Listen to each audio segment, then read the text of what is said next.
got on the train with $200. He couldn't see any harm in a friendly game of cards. What if the other men were strangers? And take Joe Collins. He's got a nice wife at home. But he met this girl at the bar, and she looked after the first couple of drinks.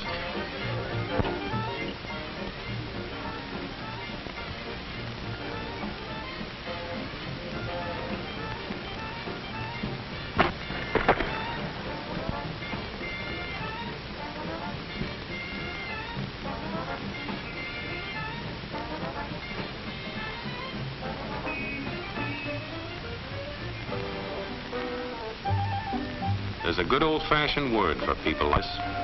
We call them suckers. And there are other people. People who stay up nights figuring out how to take away what they've got. There are all kinds of games. Mike here, for instance. He's got everything in me. He's young, he's healthy, got a job. And he's got plenty of food. Big factories to make things a man can use.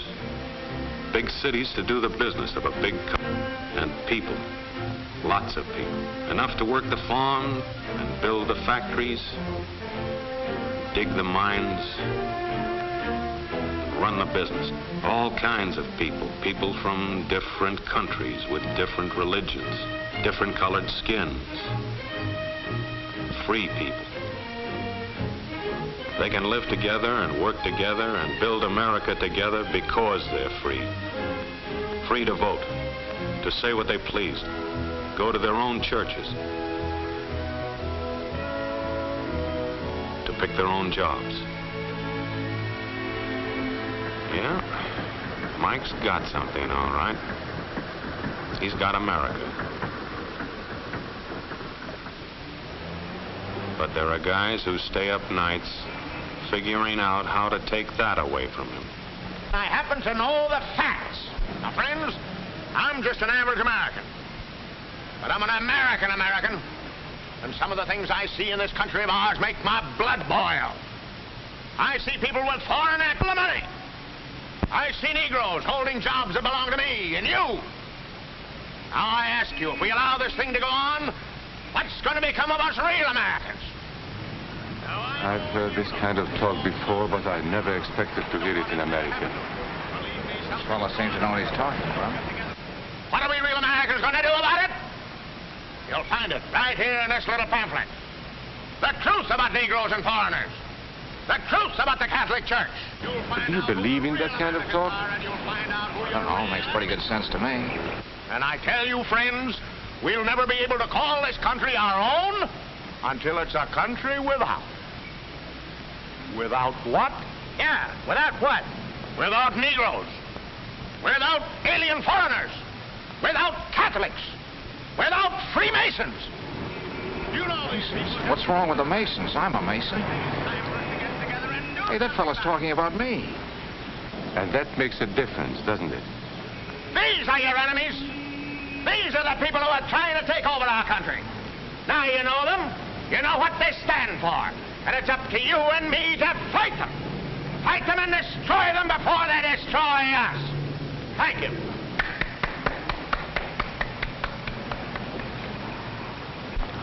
Before he said Masons, you were ready to agree with him. Well, yes, but he was talking about... What about those other people? But in this country, we have no other people. We are American people. What about you? You aren't American, are you? I was born in Hungary, but now I am an American citizen. And I have seen what this kind of talk can do. I saw it in Berlin. What were you doing there? I was a professor at the university. I heard the same words we have heard today. But I was a fool then. I thought Nazis were crazy people, stupid fanatics. But unfortunately, it was not so. You see, they knew that they were not strong enough to conquer a unified country. So they split Germany into small groups. They used prejudice as a practical weapon to cripple the nation. Of course, that was not easy to do. They had to work hard to do it. You see, we human beings are not born with prejudices. Always they are made for us. Made by someone who wants something. Remember that when you hear this kind of talk. Somebody's going to get something out of it, and it isn't going to be you. This is not classroom theory. I saw it happen. I saw it first in Berlin in 1932. 5 young men that I knew were standing in the crowd listening to the Nazi speaker. Eric was a Catholic. Anton, a student of mine, was a Jew. Heinrich owned a small hardware store. Karl was a farmer. And Hans was an unemployed metal worker. To all you Aryan Germans, I say it is time you inherited the nation which rightfully belongs to you. To you alone belongs the glorious destiny of the greater Germany. The Nazi Party will provide land for the farmer, work for the worker, and profits for the small businessman. Who is getting these things now? The Jew. The Jew who has stolen our nation and our birthright. Who makes all the money and takes all our jobs? The Jew! He must be shunned. He must be ostracized. He must be eliminated. And the Catholics. We don't want our great nation run by a foreign church. We Germans will know what to do with these people when the time comes. They and their faith must be destroyed. Then there are the Freemasons. In Germany, we have no place for secret societies. There will be only one society, and that is the Nazi Party. There will be no secrecy about that in the new greater Germany. One by one, he attacked each minority and he split them off one from the other. These men were all fellow Germans when they came here today. Now they were split into rival groups, suspicious of each other, hating each other. They were being swindled, all of them. But the man who was really being fooled was Hans. He was pure German, according to Nazi standards. To him they promised everything, and he fell for it. That's how Hans became a Superman. They gave him a uniform and they pumped up his ego. He wasn't just a little fellow out of work anymore. He was a member of the master race. Hans and thousands of others like him, all playing a sucker's game. They gambled with other people's liberty, and of course they lost their own. A nation of suckers. Hitler needed these people. There was lots of work to be done. There were trade unions to be smashed, because unions were organized and might offer resistance. There were many political parties in Germany. These the Nazis destroyed. They were determined to smash every organization where people might band together and resist them. There were Jews to be beaten and killed. The Jews were not powerful, but they were a convenient excuse for all the nation's ills. And besides, a Nazi party member could not take over this man's store. Hundreds of Catholics were put in jail because the Catholic Church had strength and could resist the Nazi drive for power. They had split the nation into 100 pieces, and then one by one, they had destroyed the pieces. Over these broken pieces, the Nazis rode into power. One party, one nation, one religion. These men had won their struggle for power. They now ruled all of Germany. But still they had trouble with their oldest and most persistent enemy, the truth. They found that truth does not die easily, and so they decided to abolish truth. One great source of truth is literature, so they burned books, 20 million of them. Many great men in Germany who were spokesmen for truth were jailed or driven from their country. Teachers, writers, scientists. Education was discouraged. In 5 years, college attendance dropped 53%. It was forbidden to listen to a British radio program or read an American newspaper. In Nazi Germany, you had to get your information from Dr. Goebbels. He knew what was best for you. The church was one force in Germany still strong enough to proclaim the truth in public. This Catholic priest was arrested the following day on charges of immorality. The Protestant church also continued to try and fight for truth. The Nazis put this man in a concentration camp. There were others who spoke for truth, and I am proud to say that educators were among them. And what, may I ask, is an Aryan? I don't know myself. But let us see what our present so-called authorities have to say about it. They say he is tall,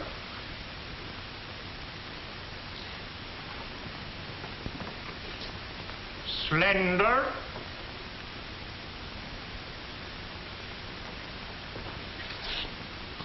blue-eyed, and blonde.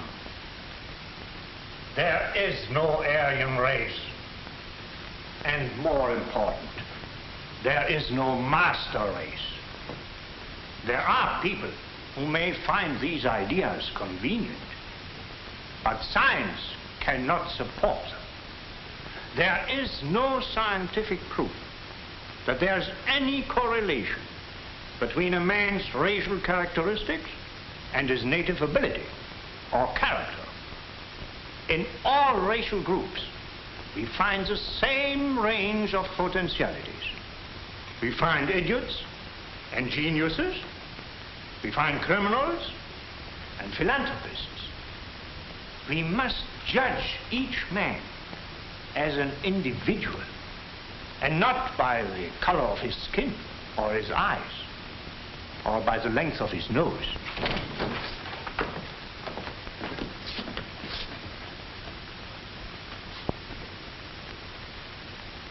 Come in, gentlemen. It's comfortable. And remember that there is no master race. That is a scientific truth. Anyone who tells you otherwise is lying.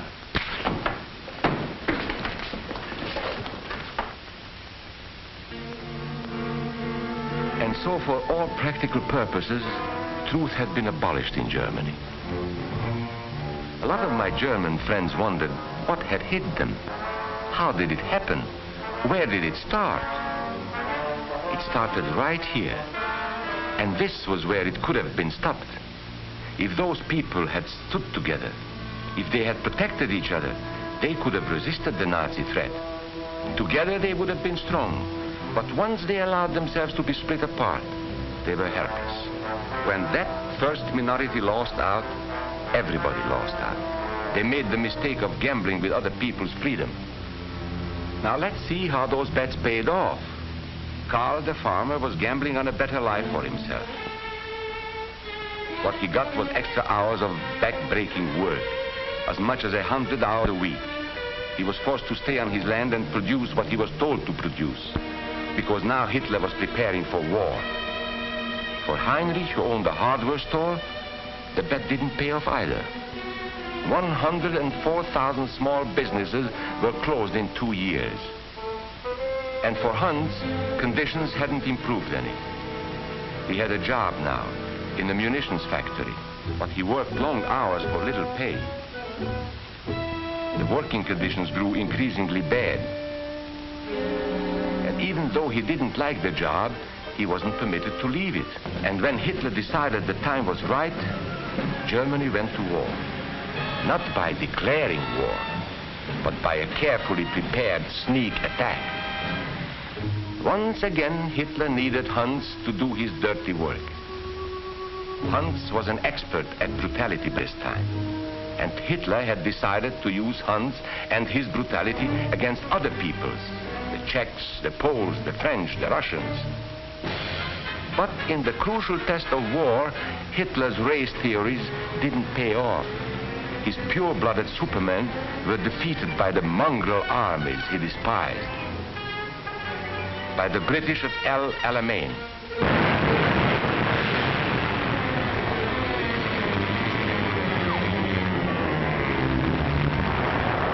By the Russians at Stalingrad.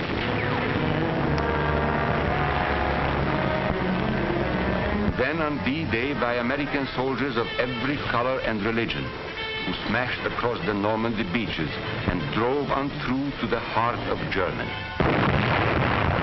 For the misguided Germans who had swallowed the Nazi bait, the Nazi game did not pay off. The continent of Europe was strewn with millions of German bodies, pure Aryan bodies. Karl, the farmer, was left in the snow outside of Moscow. Heinrich stayed in Italy at Salerno.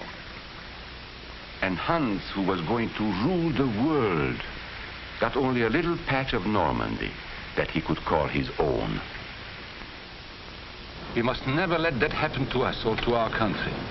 We must never let ourselves be divided by race or color or religion, because in this country we all belong to minority groups. I was born in Hungary. You are a Mason. These are minorities.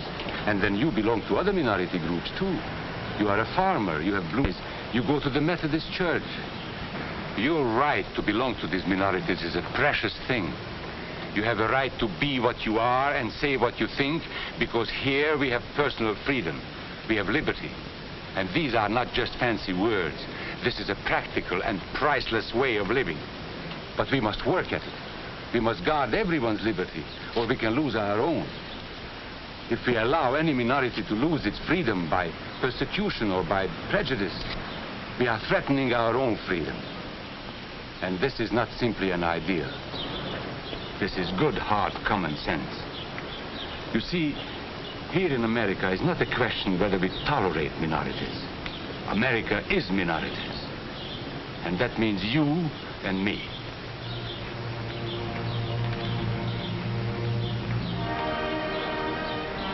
So let's not be suckers.